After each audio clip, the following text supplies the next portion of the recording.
Hello, everyone, and welcome to episode 513 of the Juicebox Podcast.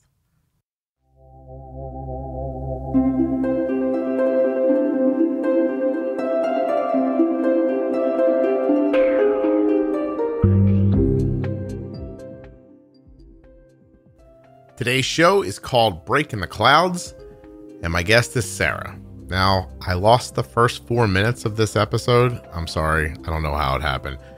But let me give you the quick overview. Hi, Sarah. Hi, Scott. So you have type 1 diabetes? Yeah. How old are you? I'm in college. Okay, that was pretty much it. You'll be able to enjoy the rest of the episode now. Please remember while you're listening that nothing you hear on the Juicebox Podcast should be considered advice, medical or otherwise. Always consult a physician before making any changes to your healthcare plan or becoming bold with insulin.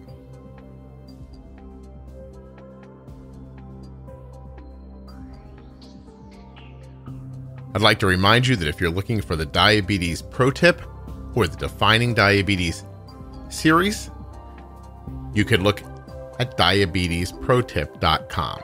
They're also available through juiceboxpodcast.com and right there in your podcast player. All right, a little more business, and then we get right to Sarah.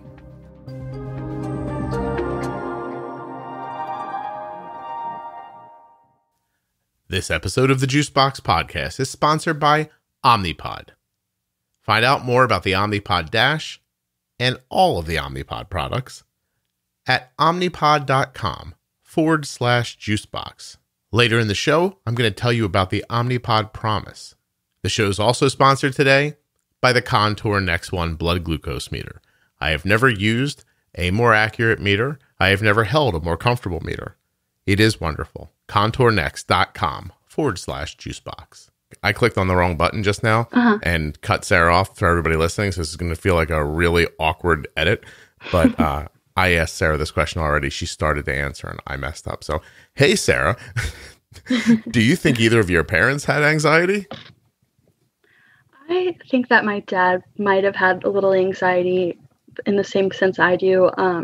He has what my mom calls like white coat syndrome, where he gets really nervous to go to doctors, get a flu shot. He just is not into all that. So the fact that, oh, your child was just diagnosed with type 1 diabetes and you're going to have to give her insulin shots every day you're going to have to check her blood sugar with this little poker thing. And I think he just kind of shut down after that. Whereas my mom was more like the champion for me. She wanted to put me into clubs and get out Sarah? there. Oh, sorry. So it's interesting that they were both kind of on opposite ends of that. Well, you know, it's interesting you said white coat syndrome, actually, because that's a very real thing, but it's got a finite definition, but I think of it as a little larger around diabetes. So the real definition of it is it's like a form of hypertension. So people have like a normal blood pressure and then they go into a clinical setting and have their blood pressure checked and it's crazy high. But it's not in the rest of their life as far as anyone can tell. They see the white coat and they get nervous. Maybe it's nervous about being around a doctor or that you're about to be tested and you don't know what's going to happen. I don't know what happens to people. But I always in my mind expand that around diabetes to think about, you know, you see so many people, or I talk to so many people who are so confident about their diabetes and they know what they're doing and they're afraid to tell their doctor that they changed their basal rate, or they're afraid to, they're afraid the doctor's like, everything looks great, you know, and they're thinking it's not, I missed on my bolus, but I corrected it so you can't see it here, you know, and they won't tell them. And I think of that as more of like the diabetes white coat, but it's very interesting. So your dad's a nervous guy. Yeah. That's the way they think of it. And it's lovable about him. He definitely wants to be as helpful as he can, but like not having any diabetes in my family, it definitely was a big adjustment. And I'm the same way as my dad in the sense that we really hate change. So I'm glad that I was, in a way, I'm lucky that I was young diagnosed with diabetes, so I didn't have to deal with that. So you don't, in your mind, connect anxiety and diabetes. You don't see it as I have anxiety because of my diabetes. You just you have these two separate things.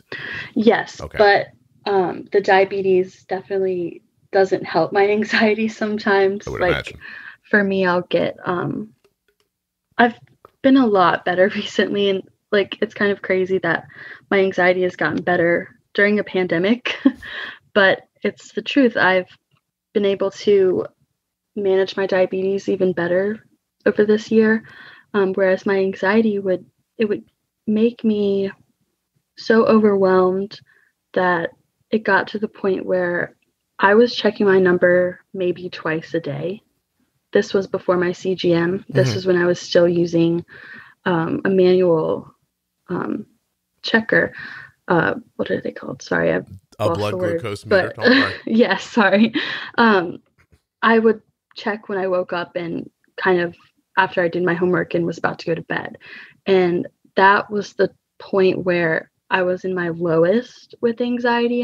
And I would say I kind of suffered with a little bit of depression as well, without putting a name to it in high school. It was really interesting because I kind of had that diabetes white coat syndrome where I was feeling kind of ashamed to go see my endocrinologist every 3 months because I got that anxiety that, oh, my appointment's coming up. I need to be on top of my diabetes more. And it was at the point where I just did not put that effort into my diabetes management. So I would feel so bad about myself because my A1Cs were reflecting that. My A1Cs were pretty high for my age and it was something that I was just ashamed of, and it was just really hard. Does the anxiety breed procrastination? Because if you procrastinate, you don't have to deal with a thing that makes you anxious. But then doesn't that make you anxious? For me, it's kind of interesting. I pride myself in being a really good student. So being in college, and I would prioritize schoolwork over my diabetes, if that makes sense. Like I would avoid the pressure of the diabetes anxiety and deal with the anxiety I had over college, which was not a great idea, but it was something that I did to cope, if that makes sense. You just felt like you had enough bandwidth for one of these things and you chose school. Yes. What would happen when you ignored your diabetes? You're just talking about higher blood sugars, but you weren't checking anyway, so you wouldn't know if they were high or not, right? Right. So it was kind of scary, actually. My numbers would be, like when I got around to checking them, my numbers would be, I'll just throw out a number. They would be in the 300s, low 300s, and I wouldn't feel that. And that's when I realized, like, I used to be able to feel when my numbers were going high, and I used to be able to feel when they were going low. But it got to the point where I kind of just felt the same all day if I was 110 or 310. So did you used to play that game when you were younger? Like, I feel myself getting higher, I'll give myself some insulin? I would check my numbers, and then I would be, oh, I was right. And then I kind of got that confidence, like, oh, I know I'm low right now because I feel shaky. I feel like a headache. And I would check my numbers back then. And then when I got more independent with diabetes, when I didn't have to call my parents every day from the clinic, I would be like, oh, I'll just skip checking my number at lunch because I feel fine. I don't feel low. I don't feel high.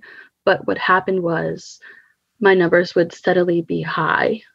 And you didn't, so it was pretty bad. Yeah, you didn't recognize that your body had lost the ability to feel the difference anymore. Yeah. I can still feel when I'm low for some reason, but I think my body just got used to the higher blood sugars, which was scary. That's what it does. Your body is trying its best to adapt and keep you alive as long as it can. That really is what it's trying for. So something starts going wrong and it does its best to keep you alive. Whether it's you cut your leg and don't touch it and, it tries to clot, it's still going to get infected, right? But it's going to try to buy you another hour, another minute, another day for you to figure out how to save yourself. And it's cool. It sounds like you figured it out. Yeah, I'm so glad that I finally got the CGM because that was another thing. I was anxious to get a CGM because I was feeling like, oh, I'll just be this robot person with an insulin pump and this thing on my arm, and people are going to think that no one's going to think I'm weird. And it was like such silly thoughts of anxiety, but that's what it does to you. It makes you feel just so low, I guess. And so now that I feel pride in having diabetes and that I can teach people about it, and I'm a nanny, so I even show the kids that I nanny my little robot machine. I call it a robot machine because they think it's the coolest thing that Miss Sarah has this cool button on her arm and this cool little robot machine that she keeps in her pocket. And it's cool. Made me feel a lot better about that. And I'm so glad that I have the CGM now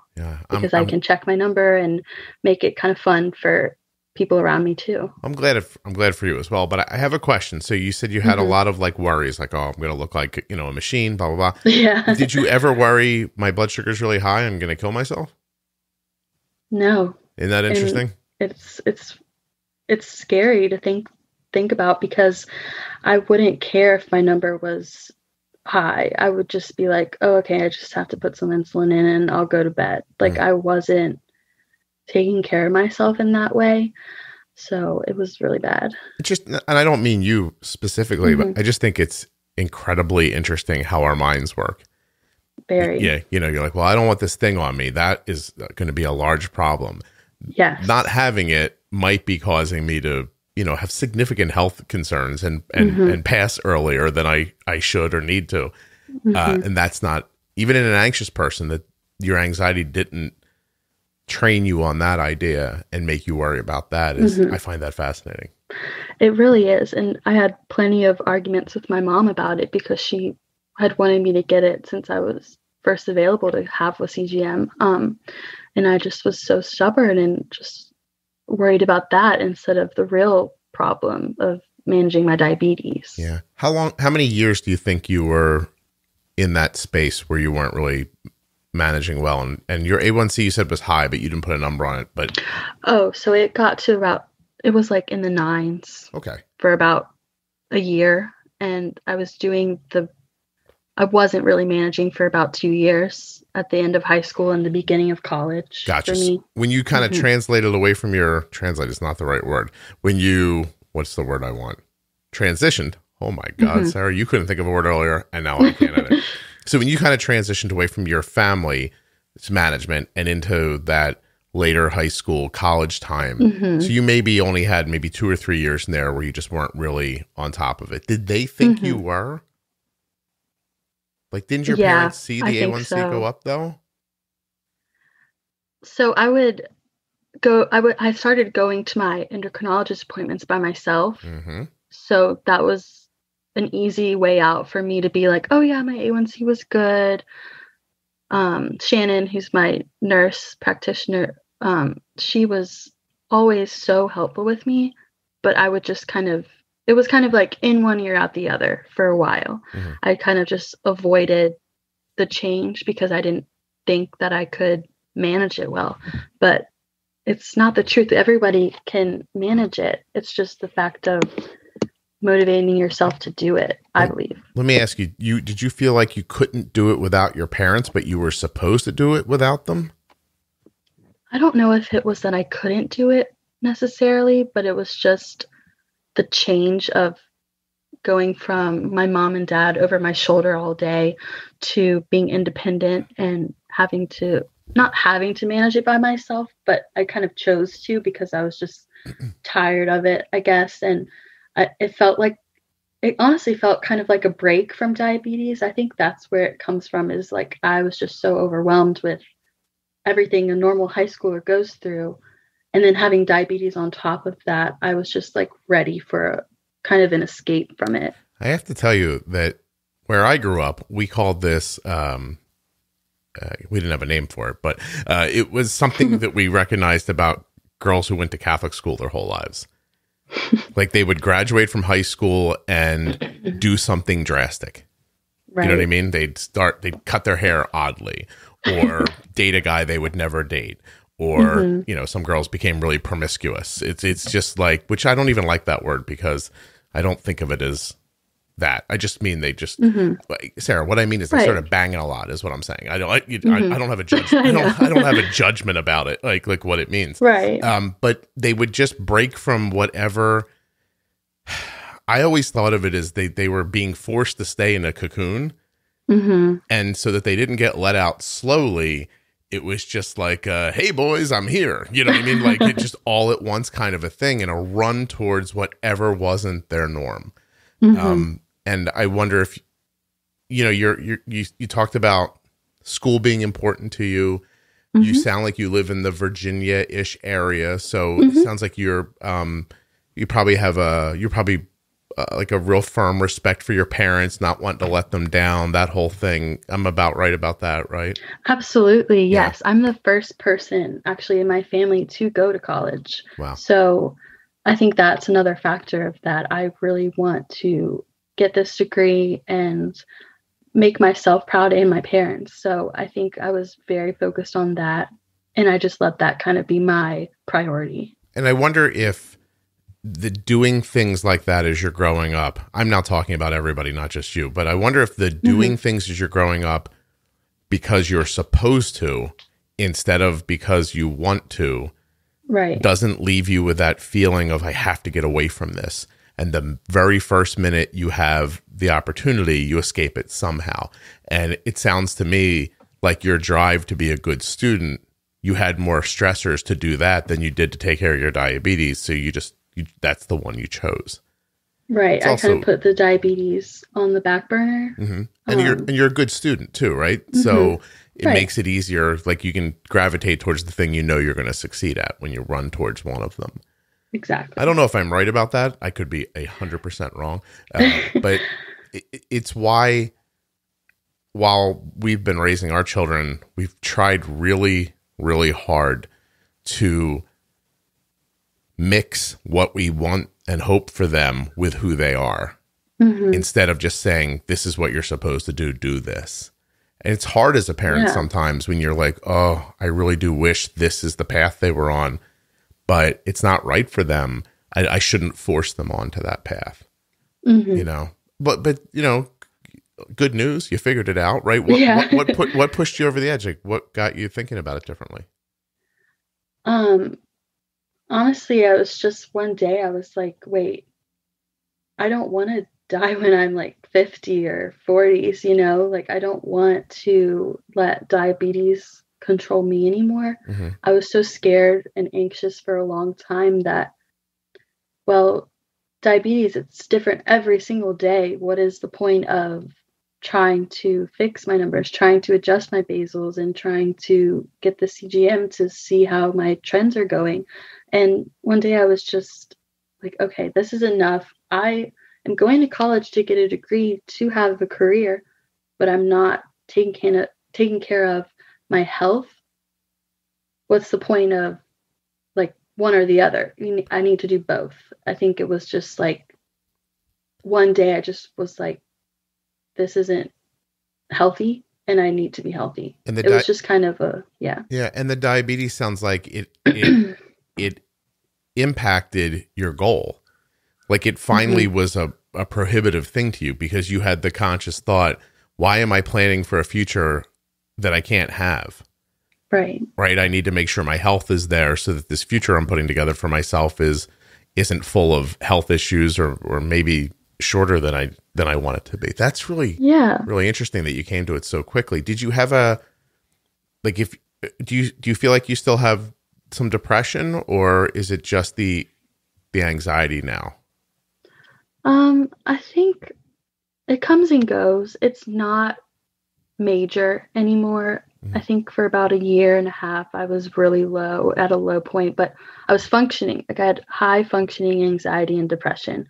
And I'm blessed to be able to see a therapist, and I'm blessed to be able to have a consistent job that keeps me out of that dark place. And having a therapist, I think my opinion is everyone with diabetes should seek a therapist because it has helped me extremely. Like I can't even put it into words because I felt for so long like a burden on my parents financially, because diabetes is not cheap. It's an expensive disease. And that's another part of it, becoming independent and paying for my CGMs myself and deciding to take my diabetes care into my own hands has helped me realize that it's just something that I can make it. I can get out of this dark place and I can manage my diabetes the way I want to. That's cool. Mm-hmm. It even sounds like the idea of taking over financial responsibility alleviates you from the strain of feeling like you're stressing your parents financially. Mm-hmm. And so that's even been valuable for you. I was just trying to decide, like, where did you find that, like, spot of sunshine in a cloudy day where you could like stop and think, I need to do better with my blood sugars because I want to live a full life. Like you just got, I guess you just got lucky, right? You had a moment where it all just made sense.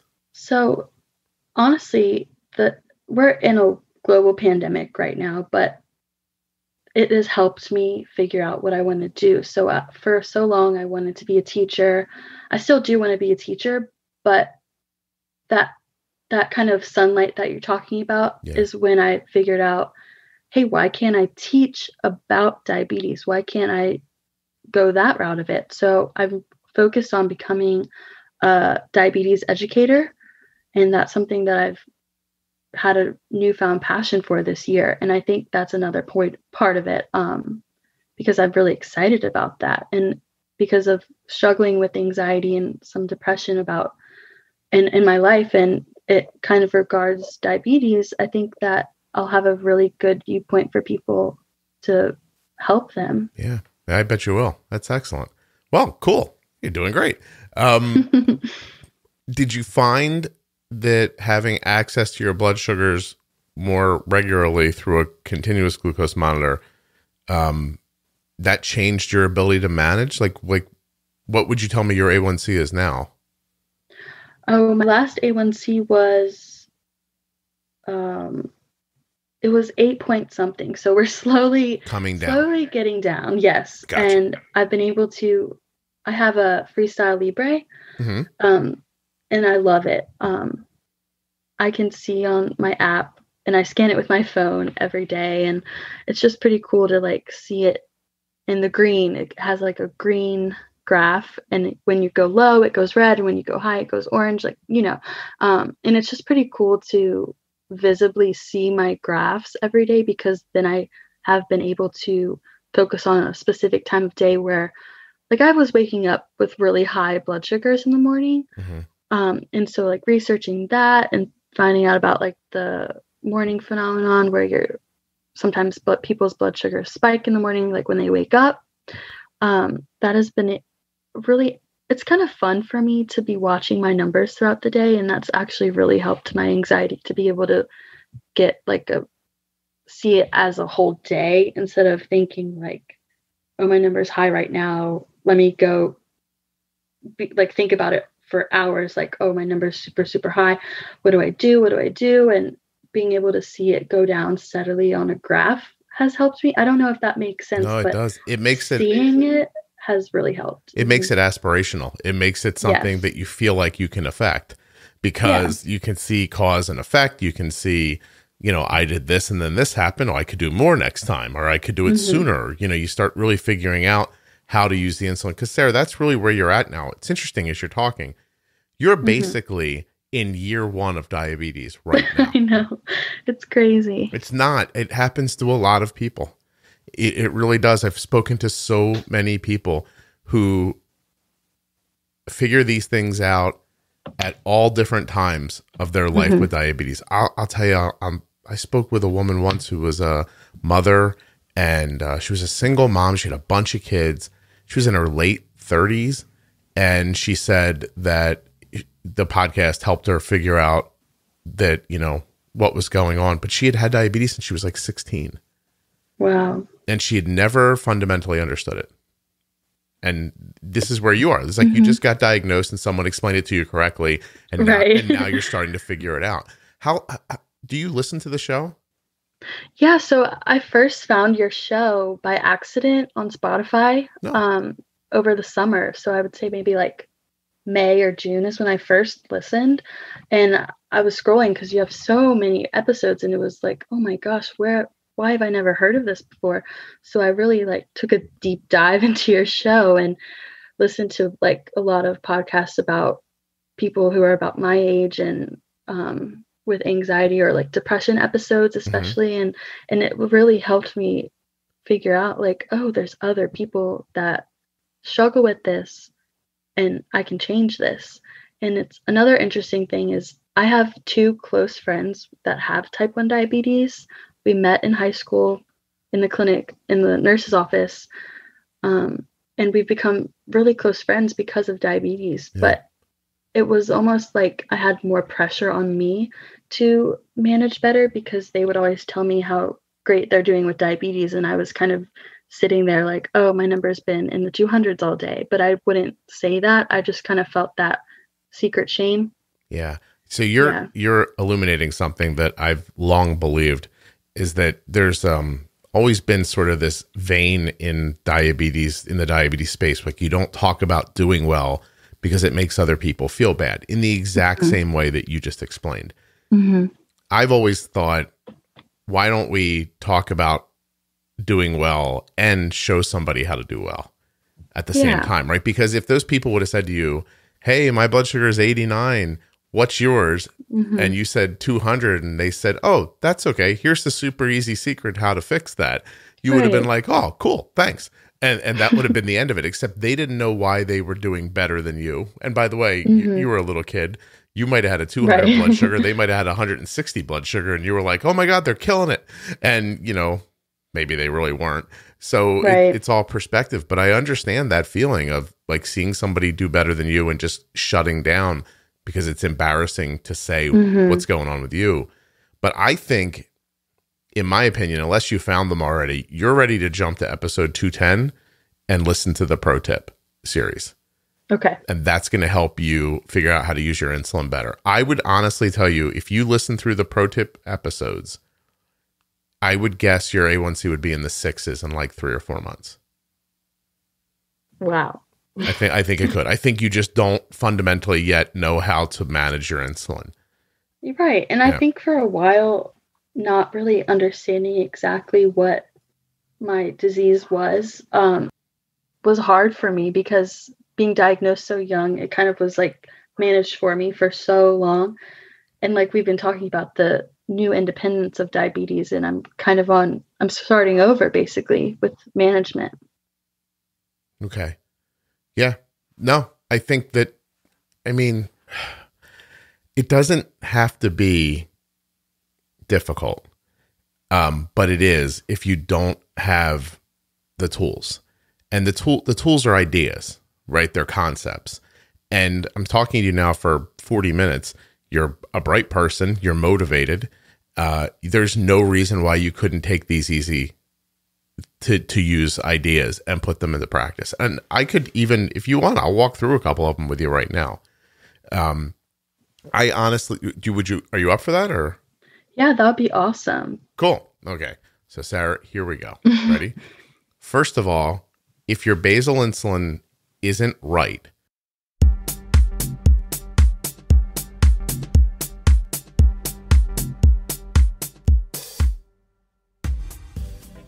hey, before I get to the ads, I want to let you know that I got an update from Sarah, and I'm going to read it to you at the end of the episode. For now, I'd like to tell you that the Contour Next 1 blood glucose meter is my preferred meter as a person who tests people's blood sugar. It's my daughter's preferred meter because it fits really well in her pocket and in her bag, and it's super accurate, and the light is bright. It's easy to use. You know what else she likes about it? Second chance test strips. Being able to touch the blood, not get quite enough, and go back and get more. Now that shouldn't confuse you into thinking that the Contour needs a giant blood drop. It does not. Just saying, you know those times where you're like, this is enough. Like you're squeezing and it's not, and you're like, this, and you talk yourself into believing it's enough blood and it's not. In those moments, you can touch the test strip, find out it's not enough, get a little more, go back again without impacting adversely the accuracy of your blood test. or ruining a strip. The Contour Next One meter is amazing and it's worth checking out. They have a great website, contournext.com/juicebox. Ton of information there. All kinds of stuff you might find out. You might find out that you're eligible for a free meter. You may find out that buying the test strips in cash is cheaper than what you're paying through your insurance. That'd be crazy, right? Anyway, ton of good information on a really well-made website. It's easy to navigate, easy to understand. contournext.com/juicebox. Links in the show notes. Links at juiceboxpodcast.com. Now I'd like to tell you about some more exciting news. You can get a free 30-day Omnipod Dash trial if you're eligible at omnipod.com/juicebox.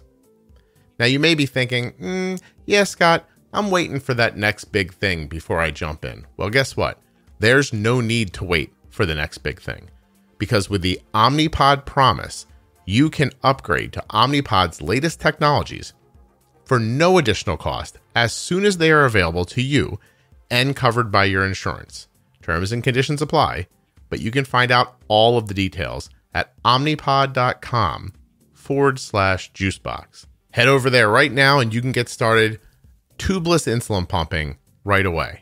And my gosh, if you're eligible for that free trial, that's 30 free days of an insulin pump. You get to use the Dash for 30 days for the free.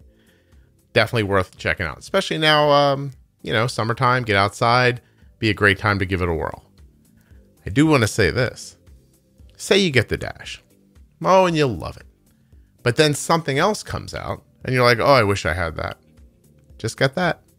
It's that easy. That's the Omnipod Promise. Now, if you stay with the Dash forever and ever, here's what you're getting. Tubeless insulin pump. Fantastic. Absolutely wonderful. My daughter has been using the Omnipod since she was 4 years old, and she turned 17 the other day. Arden has been wearing an Omnipod every day for all of those years. It is an absolute friend in this journey to us and to my daughter, and I think you may find something similar with your experience.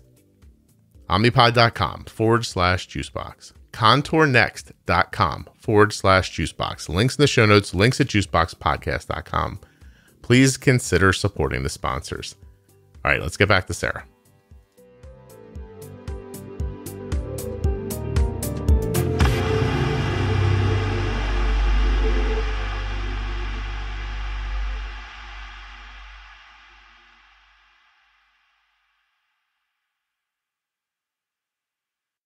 If your basal insulin isn't right, everything else isn't going to work.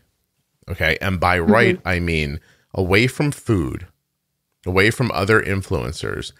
Is your basal insulin holding your blood sugar steady at a number near 90? Is it? I've recently changed it and we're seeing that it's come down a lot. It's not around 90, but it's definitely lower than it used to be. Okay. So let's just say, I don't know where it is now, but let's say it's at 150 and you're thinking, oh, that's great because I used to find stability at 200. So that's right. You're right. But more basal.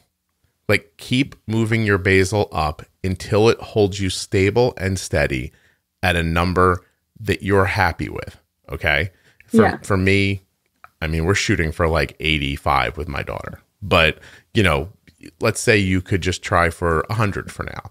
But the point is that if your basal is well dialed in, if you understand how to pre-bolus your meals and you're pretty good at counting your carbs, or more accurately understanding the impact that carbs have on you, you're going to have an A1C in the sixes and you're not going to have a lot of lows. And you're not going to spike high. And so that's sort of the next thing, right? So first is basal. The second is you have to pre-bolus your meals. So do you pre-bolus your meals?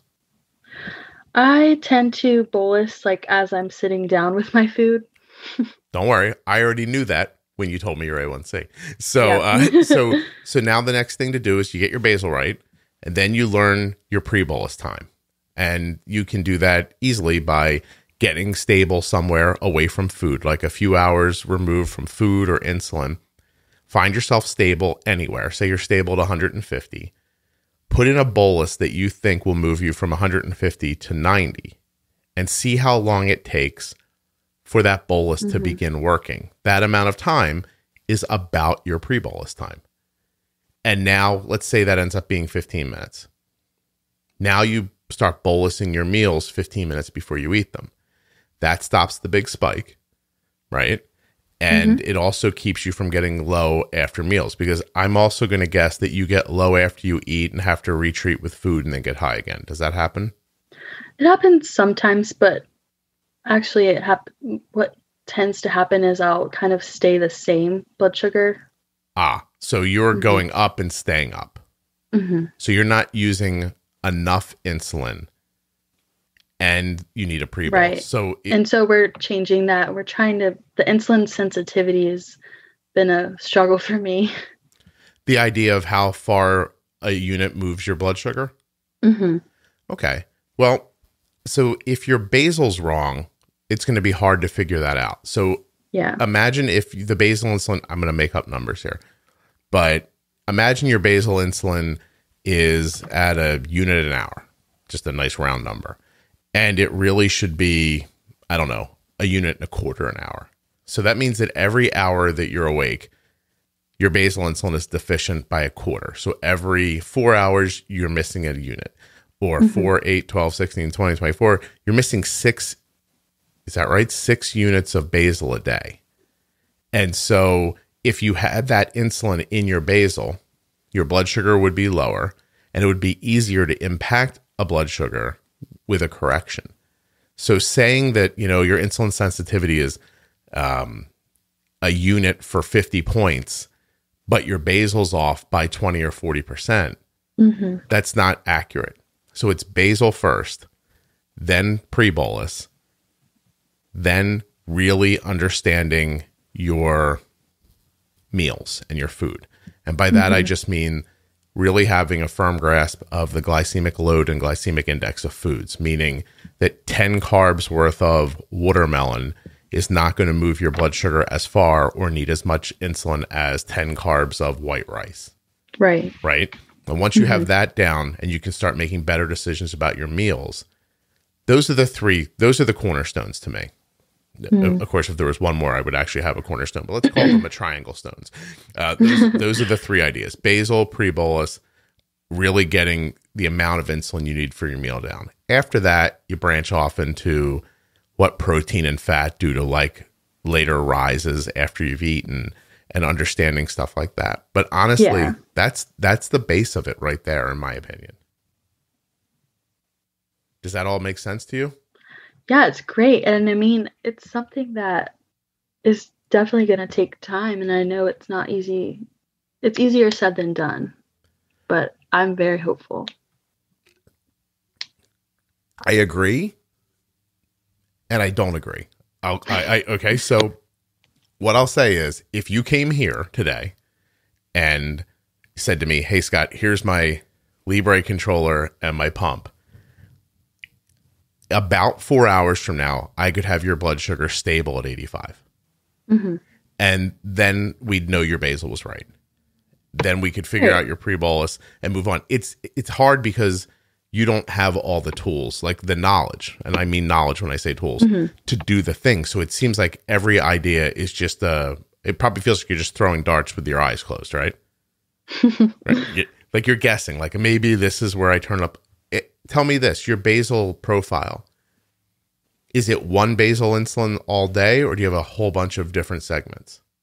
I have, on my pump, it goes by like few hours at a time is a different basal. So like the morning is different than like lunchtime, and then the afternoon, and then like dinner time, and then overnight. So I would tell you to consider that it's possible that because all these ideas are kind of mismatched, that you're creating high and low segments during the day, thinking that they're organic, that they're just happening, and that you're trying to move the basal around to stop them. So you have a feeling like, I always get low between 2 and 4 in the afternoon, so we'll turn my basal down.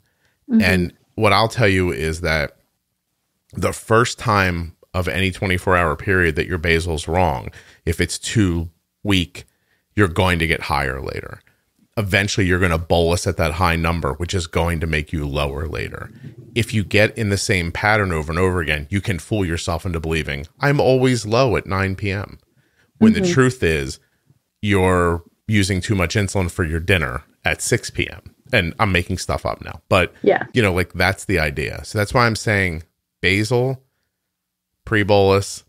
So the basal keeps things stable. The pre-bolus stops the spikes. Not having the spikes stops the corrections. When you stop the corrections all the time, you're stopping insulin from being active once the food's out of your system. Now you're not having lows, etc. Or you're using enough insulin at your meals, which is stopping a high, and now you're sitting higher than you want to be forever waiting for it to come down. And the truth is, if a high blood sugar comes down on its own 3 and 4 and 5 hours later, that could mean your basal's too strong at that point. So I know it seems super complicated, but I would tell you, seriously, try the pro tip episodes. I bet you they would help you. And I want you to let me know if they do too. Right. Yeah. It sounds really great. Cool. That's excellent. Well, tell me a little bit about your plans after college. So what do you have to do to become a diabetes educator?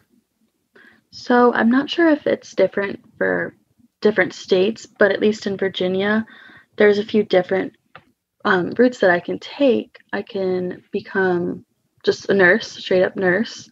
I can become a nutritionist or a dietitian or even an optometrist to get into an exam, to sit for an exam to become a certified diabetes educator. So I'm still in the process of deciding which way I want to go with that, because right now my program is teaching and I'm going to graduate with my associate's degree in the spring semester. Excellent. So I'm focused on finishing that first, but fortunately for me, a lot of the classes that I've already taken are like prerequisites for the nursing program. So that's kind of where I'm leaning towards. Nice. Do you like being around people and working with people? I love it. Cool. That's a good spot for you then. There's some people who try to become nurses and they're not people. People persons.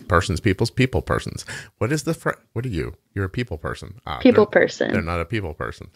But at the same time, I'm kind of an introverted person, whereas I like my time to recharge. So we'll see how it goes. Being a nanny is interesting.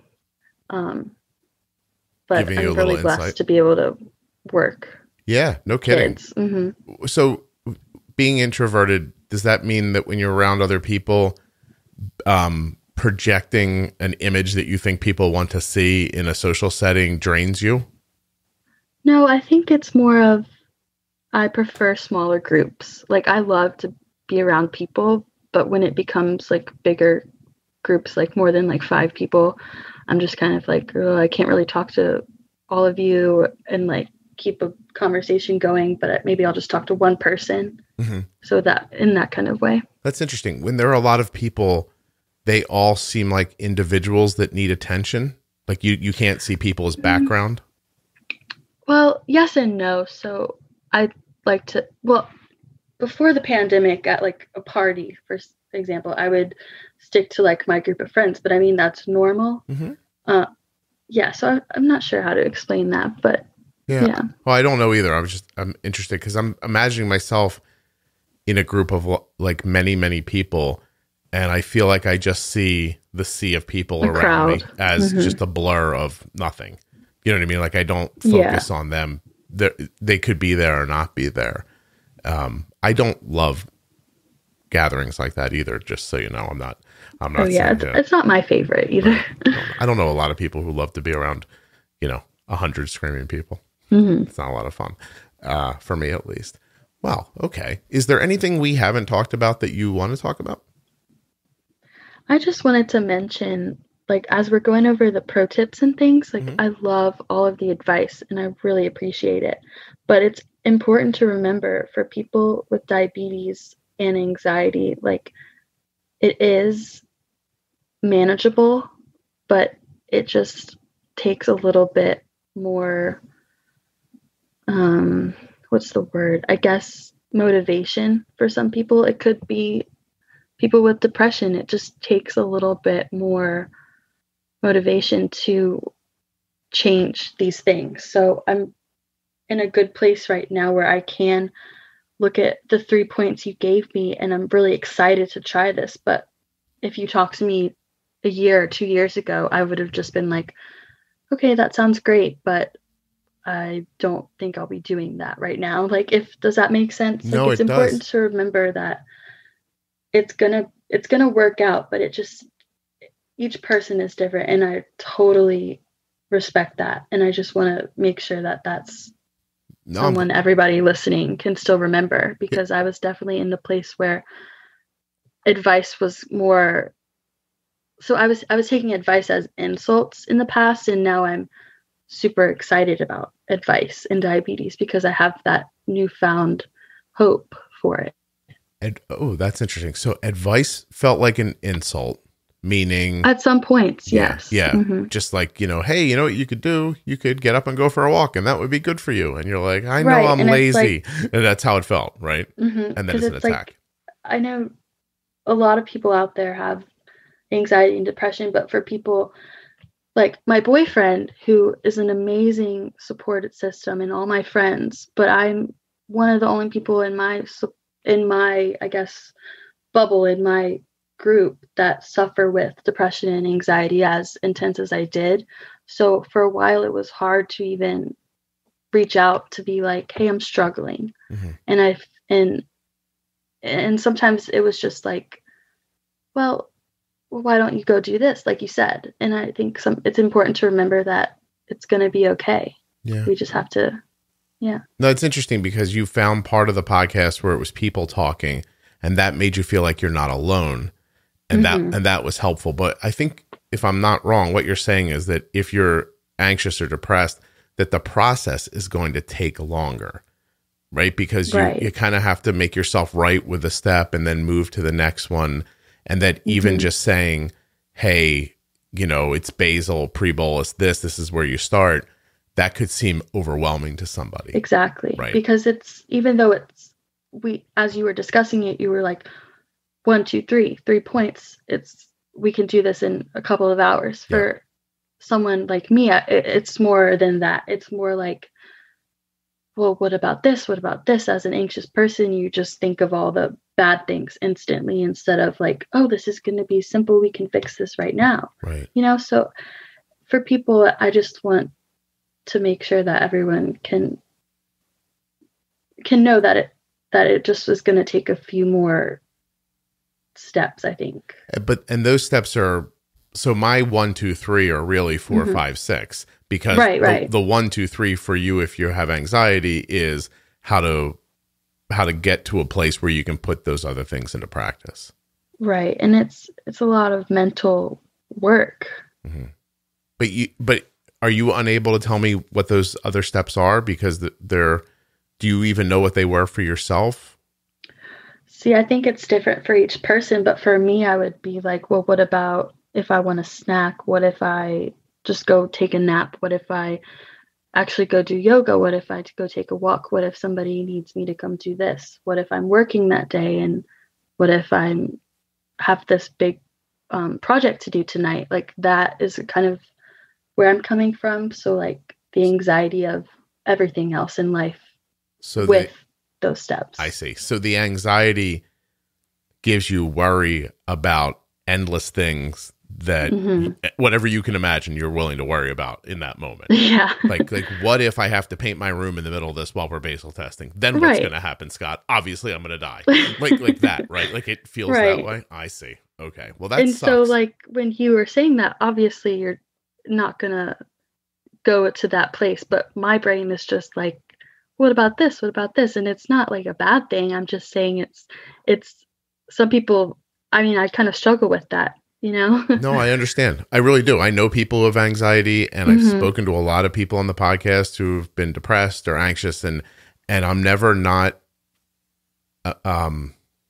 it gives me a feeling of bewilderment because I don't have that mm-hmm. affliction, right? It's not happening to me. Right. If you said to me, Scott, later we're going to go downstairs and get in the car and drive away, I don't start thinking like, oh, I hope I don't fall on the steps or have a car accident or something like that. Doesn't occur to me. And it's, but yeah, it could and to it's others. kind of funny because you're kind of talking how my boyfriend explains things to me. So we're like the yin and yang of that. So he has never struggled with anxiety, and I'm over here like, what if this happens? What if we do this? And then adding a long distance relationship on top of that, it's just a funny thing to me. Well, and it's tough because if you're the person with anxiety, it is not as easy as just being told, don't be anxious. Yeah, exactly. That would be like if someone came up to you and said, hey, just stop having cancer. It doesn't work that way. And yet people who don't have anxiety can't fathom what's happening to you. Mm-hmm. I know for me, I'm mesmerized and interested as you're talking because everything you're explaining is completely foreign to me.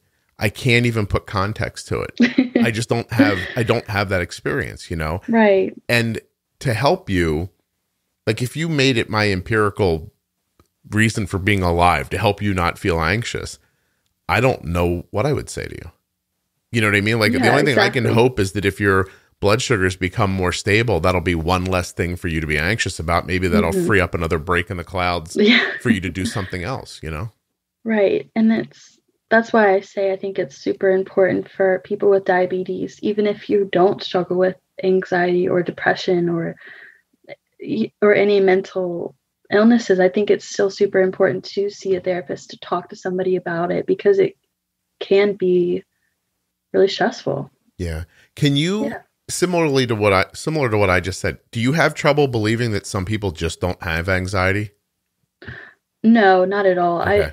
I've seen it firsthand. Like my mom doesn't ever really share the same feelings as me in that sense, and neither does my boyfriend or my best friend even. So it's kind of interesting, but I've also learned from them in that way. Like they've helped me to be more carefree with things. So it's a good thing, I think, to be a part of communities that people are like me and then people that are like you, where we're just trying to learn from each other. Right. Again, a place where you can be aspirational. You can look up and say, hey, they don't seem to be worried that the house is going to fall on them. Why is that happening? You know, right. And so what happens when you're around people who don't have anxiety? Do you just do you find whimsy? Do you just close your eyes and jump? Like, how do you get to that? Like, how do they become impactful on you when they're not anxious? Something that has really helped me is grounding. So I'll look down at my feet, and I'll count my fingers or something silly like that, and just think about, where am I right now? So I'll be at someone's house and I'm like, well, why am I worrying about this thing that's a couple months away? Or just you never know what your brain is going to make you feel with anxiety sometimes. And so I like to look at them, see how their body language is, and I kind of just imitate that. And then for some reason, for me, it helps to just kind of act like them. And then I'm all of a sudden calm, and it's just like, well, why was I worried in the first place? And before therapy, I never really would try anything like that. So it just was like a snowball effect. Yeah. So you basically fake it till you make it for your own brain. Exactly. You're tricking your brain into being like, we're cool. We did it. It's all right. Don't worry. Right. And then it kind of lets go. Yeah. And it works for me, and I'm sticking to that. Good for you. That's kind of how I do with diabetes. Like this morning I woke up, my number was 207, and it's like, oh, okay, that's how my morning's going to go. But it's not a problem. Like I can bolus for my breakfast, check my number right after, keep up with it, and it didn't turn into anything other than that, so that's exciting. That really is exciting for you. I'm glad. Yeah. Oh, that's excellent. I mean, it's the only way to do this thing, right? Is you have to have a short memory. Like having diabetes is like being a pitcher. You can't give up a home run and then turn back to the next batter and think, I'm going to give up a home run again. This is what's going to happen. I suck at this. This is going to go poorly. You just have to forget it and move on. And it really is. It's one of the steps, I think, of coming to terms with diabetes, is you really do have to come to terms with, this is what it is. It's always going to be this, not every day maybe, but sometimes. And I have to be flexible so that when it does pop up, I don't get mired down in it. I just fix it and move on. And that's it. Yes. Yeah. Good for you. Wow. I think you're a really strong person. It's a lot of extra work that, some people don't have to do that you're having to do.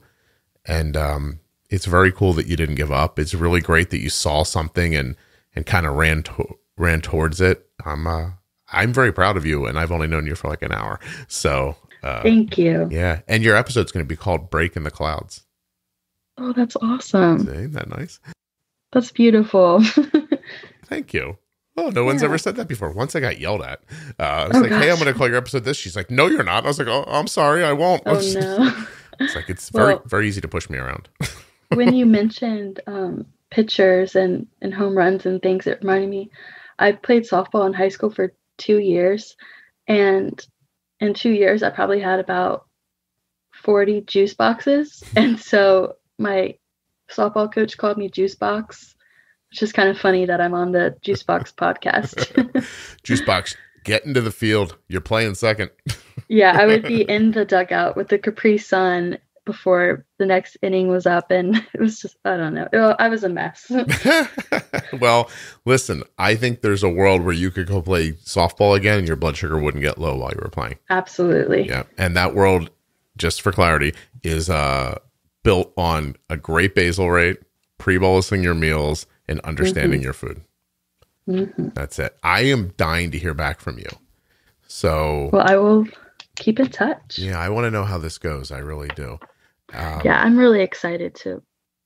This year has definitely been crazy, is a good word to describe it for everybody, but it's been kind of the best year for me. So let's end with that, because I agree with you that this might have been good for a lot of people. So taking a lot of the variables out of your life for the lockdown gave you more bandwidth to look at the things you needed to look at. Is that about right? That's right. It's definitely kind of not really a break, but definitely a break from unnecessary stresses in my life. And I was really able to reconnect with myself. I know that's cheesy, but it's true. And being able to have the job that I have and be able to go to school online and take care of myself, it's been wonderful. Just made some space for you to operate in. Mm-hmm. Yeah. So between the anxiety, the diabetes, and the rat race of life, you were inside like a snow globe, and somebody was just constantly shaking it. But now somebody put the snow globe down, and you're able to focus on what's around you, and the snow's kind of falling and everything's still, and you're like, okay, I can take care of my blood sugar better, then I can do this. And then you just needed more time. You needed a slower launch. To me, like, and I really do think that's what it is. And it's what you said earlier, right? Like, there's more steps for you to get to something. And while while everyone else is racing forward, you'd prefer to walk forward, because it's going to take you a little longer to step over the roadblocks in front of you. But then once you get over those blocks, you're good, as long as you don't get into a group of more than 5 people. I'm just kidding. Yeah, I mean, it's a really great way to think about it. And I don't think there's really anything wrong with that, recognizing it and making the change. Are you kidding? That's what's important. There's nothing wrong with whatever anyone needs to do to get to get through their thing. Like, because everybody has something, and you just need to make adjustments. Like, the world's not like, the way the world looks makes everybody feel like there are rules. Like, this is what I'm supposed to do. This is what I have to do. This is the time frame I need to accomplish these things in. And if I'm not making a certain amount of money or don't get to this point in a certain amount of time, this whole thing's an abject failure, and I'm going to die penniless and alone. That's how everybody thinks about life. And you really shouldn't. There's a billion things going on around you. You can just find the spot where you fit and settle into it. And I think that's just the best way to think about it. Yeah. I've become a real optimist over this pandemic, it's kind of ironic, but I really agree. I think there's a place for everybody. There really is. And if you're trying to jam yourself into a spot you don't fit, you really should stop doing that. Right. It really is it's just a fool's errand to make yourself into something that you're not. So you are delightful, Sarah. I really appreciate you doing this. Thank you.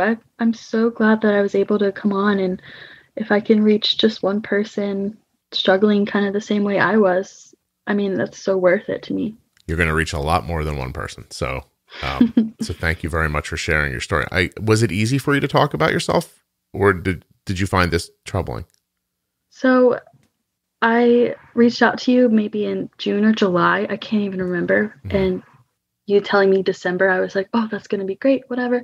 Didn't think about it for a couple months. Anxiety rolls around when I get the reminder 1 week away, you have a Zoom with Scott. And I'm like, oh gosh, what am I going to even talk about? But it's always like so worth it after I do a big thing like this, or, it's kind of like the stage fright of a project in school. Yeah. In that way. Yeah. I mean, it was not hard to talk about myself because I reminded myself that some other people might be feeling the same way. Yeah. Well, you did great, and they definitely are feeling the same way. So it's very valuable for you to talk about it. Do I have to put this right out, or are you not gonna freak out if it takes a little while for it to go up? Oh no. Look at I you. just think this was a really cool experience for me. I'm glad. I really am.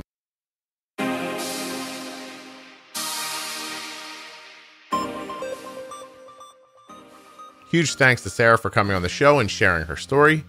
Don't forget, there's going to be a little update from Sarah in a second. I also want to thank Omnipod, makers of the Omnipod Dash and makers of the Omnipod Promise, for sponsoring this episode of the Juicebox Podcast. Of course, also, to be thanked today, the Contour Next One blood glucose meter.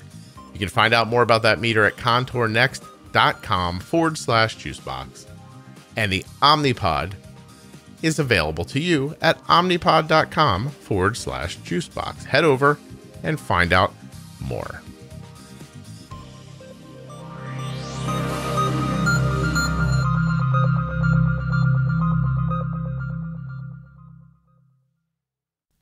I reached out to Sarah to get an update, and here's what she said. I graduated with my associate's degree in early childhood education this May. I also earned certifications in children's education, career studies, and early childhood development. I was inspired to become a diabetic educator, but realized that teaching young children is my true passion. Just this week, I was offered a lead teaching position in a Montessori preschool. She's very excited. But she still wants to continue to spread awareness for type 1 diabetes outside of her career. She also says that there's always room for improvement, but my diabetes management has gotten better and my A1C is getting better. It's now at 6.4. She's super excited to be vaccinated and getting back out into the world and meeting her friends, and she was excited to come on the podcast. Thank you so much, Sarah. I was excited for having you. I am super sorry that I lost the minutes at the beginning where we were getting to know each other. I want to thank everyone for listening and let you know that I'll be back very soon with another episode of the Juicebox Podcast.